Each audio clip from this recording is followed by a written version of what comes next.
কয়েকটা গুরুত্বপূর্ণ কথা বলবো, একটু কষ্ট করে মনোযোগ সহকারে কথাগুলো শুনবেন, নিশ্চয়ই আপনার উপকার হবে। আপনি অন্যের জন্য যেটা চিন্তা করবেন, অবশ্যই তার পেছনে এটাও চিন্তা করে রাখবেন যে সৃষ্টিকর্তা আল্লাহ পাক আপনার জন্য তেমনটি ঘটিয়ে দেবেন। আপনি হয়তো ভাবছেন যে এটা কি করে সম্ভব। হ্যাঁ, এটাই সম্ভব, কেননা আল্লাহ পাক কিন্তু অন্তর্যামী। আপনি অন্তরে অন্তরে ভেবে রাখছেন যে অমুকের সন্তানের রেজাল্ট খারাপ হোক, অমুক ভালো একটা চাকরি না পাক, অমুকে আয়োন্নতি না হোক, অমুকের সফলতা না হোক।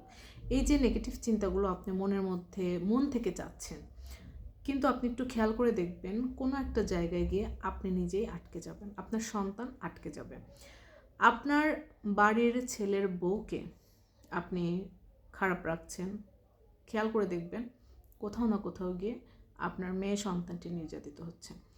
খেয়াল করে দেখবেন আপনি আপনার বাবা মাকে অশ্রদ্ধা অসম্মান করছেন, কোথাও না কোথাও গিয়ে দেখবেন শেষ বয়সে হলেও আপনার সন্তান আপনার সাথে তার থেকে অধিকতর খারাপ ব্যবহার করবে। শুধুমাত্র পার্থক্যটা কোথায়? পার্থক্যটা হচ্ছে সময়ের। কারণ সময় মানুষকে বুঝিয়ে দেয় ধীরে ধীরে ধীরে ধীরে। এই যে আপনার সন্তান বড় হয়ে আপনার সাথে সেম আচরণটা করবে, এই যে আপনার সন্তান বড় হওয়া, এই সময়টুকু শুধু আপনি হাতে পাবেন, কিন্তু আপনার কাছে জিনিসটা ঘুরে আসবে। এজন্য আপনি অবশ্যই নিজের জন্য যেটা ভাববেন, অন্যের জন্য অনুরূপ চিন্তাটা করবেন। নিজের জন্য আপনি যেরকম একটা পোশাক পরতে পছন্দ করেন, অন্যের জন্য যদি গিফট করেন, সেম আপনি পড়তে পারেন বা আপনার রুচিতে হয়, আপনার সামর্থ্যে কোলায় যে জিনিসটা আপনি নিজের জন্য চিন্তা করবেন, সেম জিনিসটা অন্যের জন্য কিনে দিবেন। আপনি একটি খাবার খেতে পারছেন না, সেই খাবারটি আপনি বুয়াকে দিয়ে দিবেন না। এগুলো না খুব খারাপ কাজ, খুব খারাপ কাজ।